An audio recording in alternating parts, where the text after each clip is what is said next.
ஆண்டவராகிய இயேசு கிறிஸ்துவின் நாமத்தில் உங்களுக்கு வாழ்த்துக்கள். எல்லாரும் எப்படி இருக்கீங்க? சோமா இருக்கீங்களா? சந்தோஷமா இருக்கீங்களா? இந்த நாளிலும் ஆண்டவர் கொடுக்கிற ஆசீர்வாதமான வார்த்தை ஆதியாகமம் 3ஆம் அதிகாரம் 6ஆம் வசனம். Genesis chapter 3 verse 6.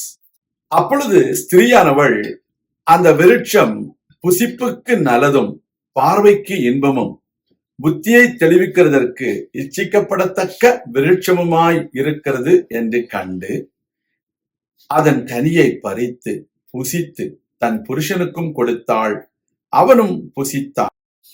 அருமையான தேவனுடைய பிள்ளைகளே, ஏதேன் தோட்டத்திலே ஏவாள் தேவன் விலக்கி வைத்த அந்த விருட்சத்தின் கனியை எப்படி பார்த்தாள் என்பதை நாம் பார்க்கிறோம். அவருடைய பார்வை குறித்து தேவனுடைய வார்த்தை மிகவும் தெளிவாய் சொல்கிறது. Dear children of God, in the Garden of Eden, Eve saw the fruit in a different way than anyone else.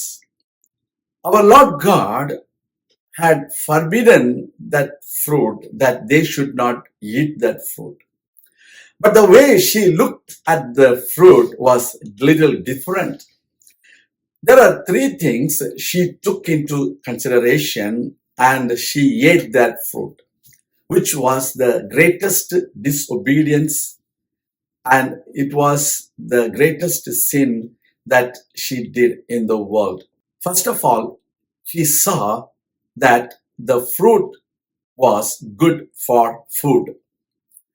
God told them not to eat, but she said it is good to eat. It is good for food. That is what many people, whatever the Lord God says which is not good, they consider as good. That is the first thing we have to avoid. Secondly, it was delight to her eyes.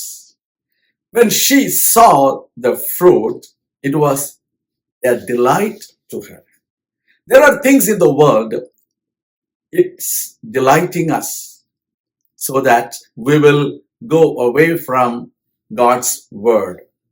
It is very, very important that whatever it may delight to our eyes, we need to avoid if God tells us to avoid. தேவன் இதை பார்வைக்கு இன்பமானது என்று சொல்லாத காரியங்களை நாமும் தவிர்க்க வேண்டும். அதுதான் உண்மை. அநேகர் எதை ஆண்டவர் பார்க்கக்கூடாது என்று சொல்கிறாரோ அதை பார்ப்பதன் மூலமாக அவர்கள் இன்பத்தை அனுபவிக்கிறார்கள். அது தவறு. மூன்றாவது, அந்த விருட்சம் புத்தியை தெளிவிக்கிற விருட்சம் என்று அவள் கண்டாள். She thought it is desirable to have more knowledge and wisdom by eating that fruit, which is not correct. There are times people try to increase their wisdom and knowledge by different means. Whenever you read the word of God and obey to his commandments, God is going to increase your wisdom. That is why the word of God says, the fear of the Lord is the beginning of the wisdom. We need to fear the Lord so that our wisdom shall increase. நம்முடைய வாழ்க்கையில நாம் கர்த்தருக்கு பயப்படும் பொழுது நமக்கு ஞானத்தை அவர் கொடுக்கிறார் என்பதை அறிந்து அவருக்கு நன்றி செலுத்த வேண்டும். இப்படி அவள் செய்யாததினால்தான் பாவத்திற்குள்ளாக மாறினாள். எனவே நம்முடைய கண்ணோட்டம் எப்படி இருக்கிறது என்பதை நாம் பார்க்க வேண்டும்.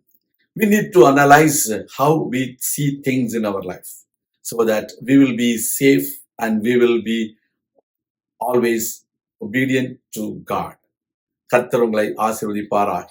நாம் ஜெபிக்கலாம். எங்கள் அன்பின் பரலோக பிதாவே, நீர் எங்கள் வாழ்க்கையிலே எதை வேண்டாம் என்று சொல்கிறீரோ அதை நாங்கள் தவிர்க்கவும் அதன் மூலமாக பாவம் செய்யாதபடிக்கு நீர் எங்களை காத்துக்கொள்ளவும் வேண்டும் என்று நாங்கள் ஜெபிக்கிறோம். இந்த செய்தியை கேட்ட பிள்ளைகளை ஆசீர்வதியும். அது எந்த விருட்சமாக இருக்கட்டும், எந்த பொருளாக இருக்கட்டும், எந்த கனியாக இருக்கட்டும், எந்த ஒரு காரியமாக இருக்கட்டும், அது நீர் வேண்டாம் என்று சொன்னால் அதை நாங்களும் வேண்டாம் என்று சொல்லி தவிர்க்க எங்களுக்கு உதவி செய்திடணும். தாழ்த்துகிறோம், ஒப்புக் கொடுக்கிறோம். இயேசு கிறிஸ்துவின் நாமத்தில் ஜெபிக்கிறோம் எங்கள் நல்ல பிதாவே. ஆமேன். கர்த்தர் தாமே உங்களை ஆசீர்வதிப்பாராக. ஆமேன்.